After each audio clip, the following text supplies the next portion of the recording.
जिंदगी में कभी भी अगर हमें कोई परीक्षा देनी पड़े, जितनी भी कठिनाई का सामना करना पड़े, तो हमें वो परीक्षा ज़रूर देना चाहिए, उसका सामना करना चाहिए।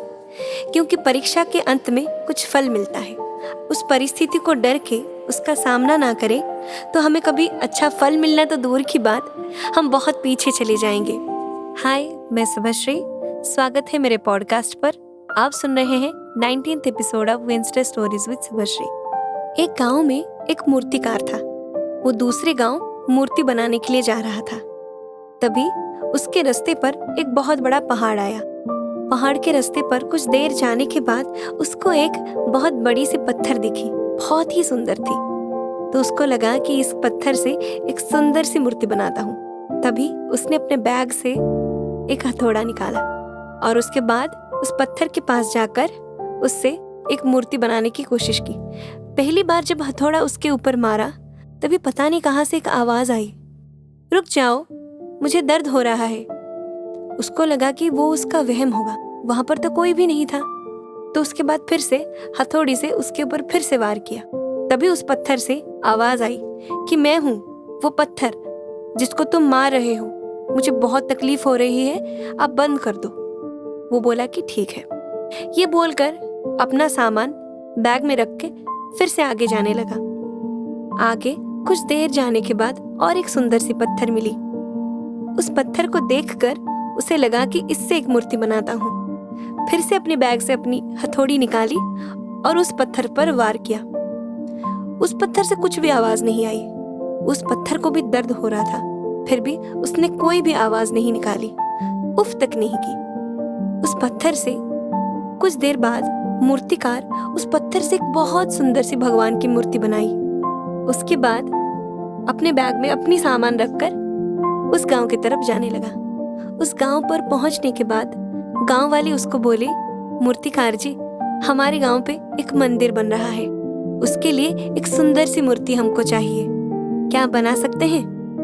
मूर्तिकार ने तभी बोला, आप एक काम कीजिए, जंगल के रास्ते पर जाइए, वहां पे एक सुंदर सी भगवान की मूर्ति होगी, अब उसको ले आइए।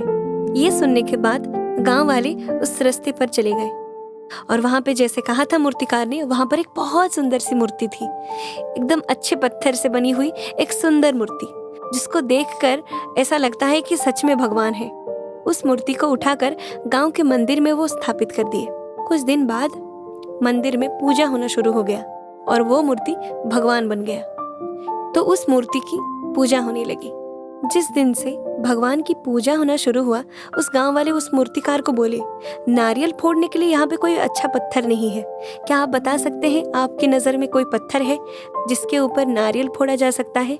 तभी मूर्तिकार ने कहा, आप लोग जहाँ से भगवान की मूर्ति लाए, कुछ देर जाने के बाद आगे जाकर एक पत्थर है, वो भी बहुत सुंदर पत्थर है, उसको ले आओ, उससे नारियल फोड़ना, वो बहुत साल चलेगा और अच्छा पत्थर भी है। तभी गांव वाले फिर से उस रास्ते पर गए और जैसे कि मूर्तिकार ने बताया था, वहां पे एक पत्थर पड़ा था, वो भी बहुत मजबूत था, उसको उठाकर ले आए, उस पे नारियल फोड़ने लगे।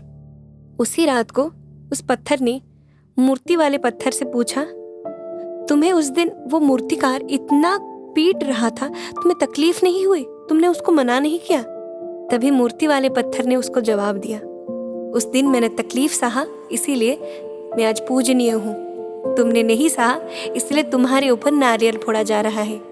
अब समझे? एक कहावत आपने सुनी होगी, जिंदगी जीना आसान नहीं होता, बिना संघर्ष के कोई महान नहीं होता, जब तक ना पड़े हथौड़ी की चोट तो पत्थर भी भगवान नहीं होता। हमने बहुत सारी परिस्थिति ऐसी देखी होगी, हमें लगता है कि इसका कोई भी समाधान नहीं। कभी कभी ऐसे परिस्थिति हम जीवन में सामना करते हैं, हमें लगता है कि इसके आगे कुछ नहीं हो सकता। अगर हम उस वक्त लड़ना शुरू कर दें, उसका फल जरूर हमको मिलेगा।